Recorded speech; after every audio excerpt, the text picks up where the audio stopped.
The city of Pittsburgh has given a grant to a local business that would help them expand their franchise here.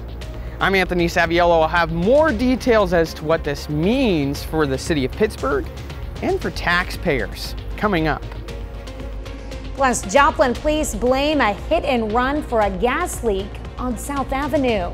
And the Community Blood Center of the Ozarks reaches out to the public for donations during a critical shortage. The 4 states' most watched news starts now. The city of Pittsburgh agrees to match 10% of an $800,000 project that would allow for a new expansion of a local business. This is KOAM News at 6. I'm Tanya Bach. KOAM's Anthony Saviello has the details. $80,000 is what the city of Pittsburgh has granted the local Blue Spoon business. The money to be used to transform this rundown building, formerly known as Spicer Adams Welding, into this. So they came to us with a plan to buy an existing building, the Spicer Adams building that's been in Pittsburgh for a long time, and the associated property around it, to develop it into a little speakeasy bar with seating out back and then a public area behind that where they could have concerts. They'll have a small stage and as well as food trucks. The proposal had full support from the Economic Development Advisory Committee. So they asked the city for a 10% match. So the EDAC, our committee that recommends that, made that recommendation to the City Commission, and last night the City Commission approved that. So they'll get up to $80,000 based on how much they spend developing the project. The grand total of the project is an estimated $800,000. The city of Pittsburgh says that this type of grant is available to any local business looking to expand its footprint. We have about $1 million a year through our sales tax to help incentivize businesses to grow, to start new, and so that's how that's used. City Manager Darren Hall also says this kind of venue fits perfectly into the Pittsburgh atmosphere. And it's right off of downtown. There's so much energy going on downtown with Gorilla Rising and everything else that's being developed that it's just a stone's throw. It's an easy place to walk to. And anytime we can get the community together, having a good time, relaxing, and then the college students make everything just that much more exciting and fun. So yeah, I think it's a big win-win for everybody. Reporting in Pittsburgh, Anthony Saviello, KOAM News. The projected completion of the project is next spring. Well, Chief Meteorologist Doug Heddy joins us now with a first look at weather. Yeah, and it turned out to be a hot one for us today. Most of us hit 90 or 91 degrees. We've been slowly kind of warming up a bit over the past couple days, sitting at about 90 in Joplin, also in Pittsburgh right now. We are dry, even though we could see a random little pop-up shower as we go through the evening hours. 91 in Stockton, 87 in Neosho. We have Miami at 90, Pittsburgh at 90, Parsons is sitting at 93 degrees. We do have those cumulus clouds out there, but really nothing underneath them, even though we could get a stray shower as we go through the evening hours. We're going to slide back through the 80s. 70s into the upper 60s later on tonight. Random isolated storms over the next couple days. A little better chance late Friday into Saturday. And then the heat really kicks back in. The humidity starts to climb back up. So we're going to look at all this coming up here in just a bit. Thanks, Doug. Well, authorities in southeast Kansas seized a large amount of narcotics this morning. A multi-agency law enforcement team served a search warrant around 7:30 at a Galena home. Detectives seized a large quantity of methamphetamine from the residence, along with paraphernalia and marijuana. A woman was arrested at the residence and is now facing multiple charges, including distribution of a controlled substance within 1,000 feet of a school and possession of methamphetamine. Joplin authorities respond to a gas leak today on South Joplin Avenue. According to the JPD, sometime early this morning or during the night, a vehicle struck a gas meter, shearing it off. Authorities call it a hit and run due to the property damage. At one point, police shut down a 2-block radius to all traffic due to the significance of the leak. A blood donation center based in Springfield, Missouri is asking the community for help with a blood shortage in the area. The Community Blood Center of the Ozarks says a main reason for the shortage is the lack of students in the area during the summertime. KOAM's Mitch's Adams has the story.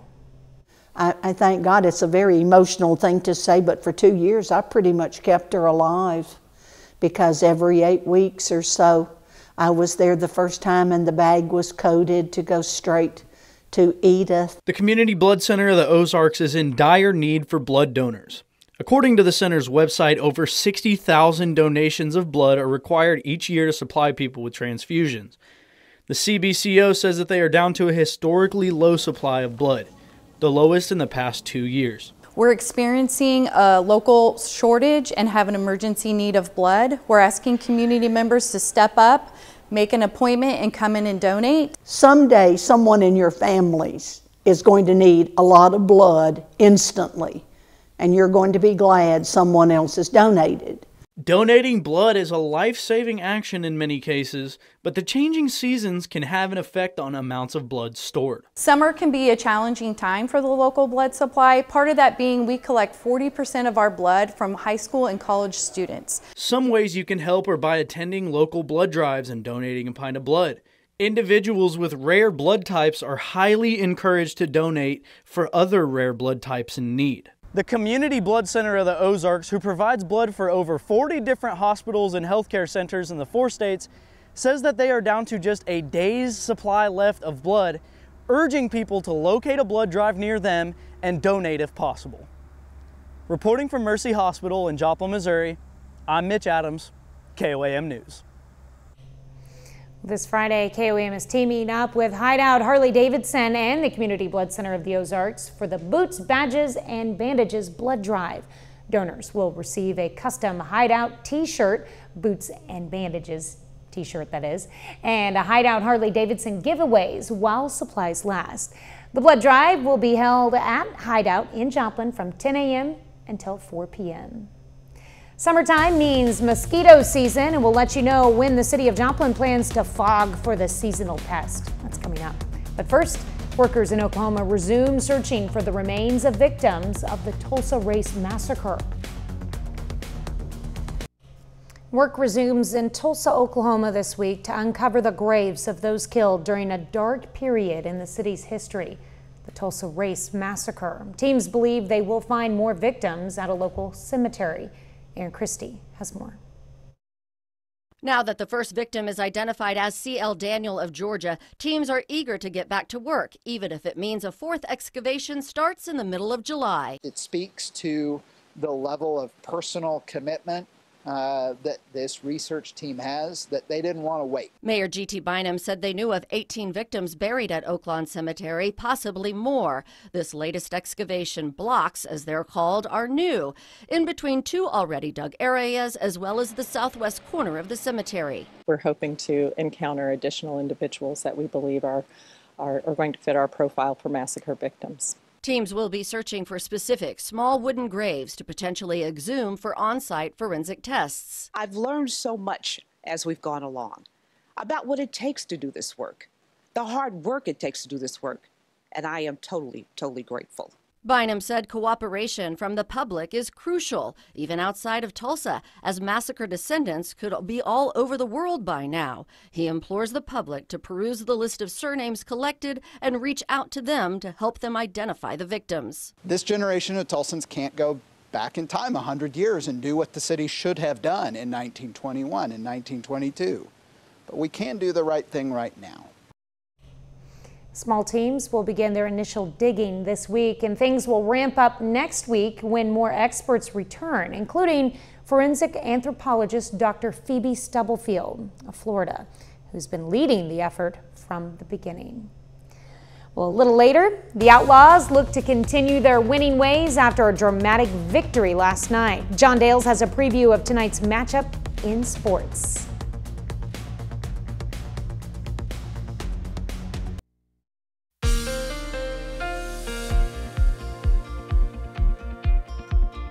Well, of course, it was a hot Wednesday for us today. A little bit hotter each day this week, but most of us went into the lower 90s for afternoon highs. Now, it looks great. This is a nice shot of our Cornell Arts and Entertainment Complex tower cam right through downtown. We have pretty much clear skies. It's going to be a nice evening. It's just very hot outside. Check out the temps. 94 in Yates Center, 90. Neodesha, Nowata is sitting at 90. Fort Scott, 90. 90 Chautauqua, and then 90 in Grove, 88. Anderson, Monette sitting at 87. Stockton Lake sitting at 91 degrees. Humidity's creeped up a little bit, so heat indices a little bit higher, kind of into lower 90s. These will creep up as well as we go through the next couple days. Through the evening, it looks fine. We drop back through the 80s, 70s. I think most of us will bottom out right around 68 to 70 degrees. We've had cumulus clouds throughout the afternoon, but not much underneath the clouds. We could see a random stray little thunderstorm that pops up, but most of you will end up staying on the dry side as we go through the overnight hours for us tonight. Still, our upper level flow dips out of Canada, so that's why we're not extremely hot, but we will start to heat back up as we go through the next several days. And then we have some tropical moisture down in the Gulf of Mexico. That's going to vect north and start to affect us, especially as we head into the weekend. All right, let me walk you through time. By morning, 68 to about 70 degrees. By noon, most of us will be into the upper 80s across the region. And then once we get into the afternoon, notice these hit and miss pop-up thunderstorms across the region. So a little bit more numerous than what we had earlier this week. High temps, I think most of us, right around 92. Any thunderstorms that do form will die with the heating of the day backing down tomorrow night. And then our overnight lows right around 70 on Friday morning. And then we do it again Friday afternoon. These hit and miss pop-up thunderstorms.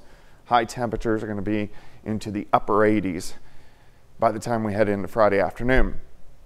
Tomorrow a little bit hotter, 70 to start, 87 by noon, 89 by 4. I think our high temp right around 92 with those isolated thunderstorms late in the day. Plus our humidity a little bit higher.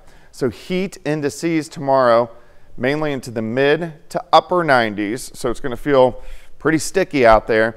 And then with the clouds and a few more showers on Friday, they come down and kind of hold into the mid 90s as we go into Friday afternoon. All right, let's head toward the weekend. So here comes this weak wave. So you can see scattered showers and thunderstorms popping up, especially on the Missouri side. Here's Saturday evening. These are going to push out of here. So Sunday looks dry, but it starts to heat back up. So into the mid 90s. And then Monday, we get up there as well as we go into the upper 90s. So our temperatures start creeping up as we go through next week. 92 tomorrow, 89 Friday, 86 Saturday. Hit and miss thunderstorms. Sunday, 92 up to 95 on Monday. And then we approach that triple digit mark again, especially by the middle of next week. So enjoy this, as hot as it is, enjoy it while it lasts, because it's only going to get hotter. Yeah, at least it's bearable outside. And it's like timed right at the beginning of August too. Exactly. It seems like. Yeah, yep. Always happens. All right, thanks, Doug. Well, the city of Joplin wants residents to know mosquito fogging will begin soon. The scheduled fogging will take place this Friday.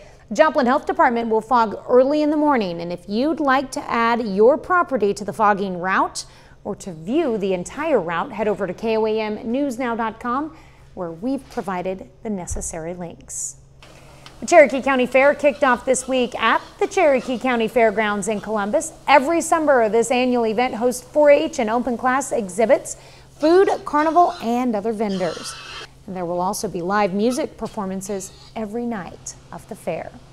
The Wilson County Fair in Fredonia is hosting events like art competitions, livestock judging, poster contest, and more. Participants worked hard on their projects and look forward to showcasing their creativity. Wildlife posters. So for these, you pick an animal. This one shows a mallard duck, and then you do all the research. So you figure out where they live, what they eat, their habitat, and then their lifespan, and like how long they're pregnant for. So you figure out all the information and you compile it all together. We'll have more on Shelby Smith's more than a decade-long journey at the Wilson County Fair tonight at 9 and 10. Still ahead, the St. Louis Cardinals tried to clinch a series victory on the road, and Pittsburgh State finds itself looking for a new head softball coach. John Dales has those stories and more up next.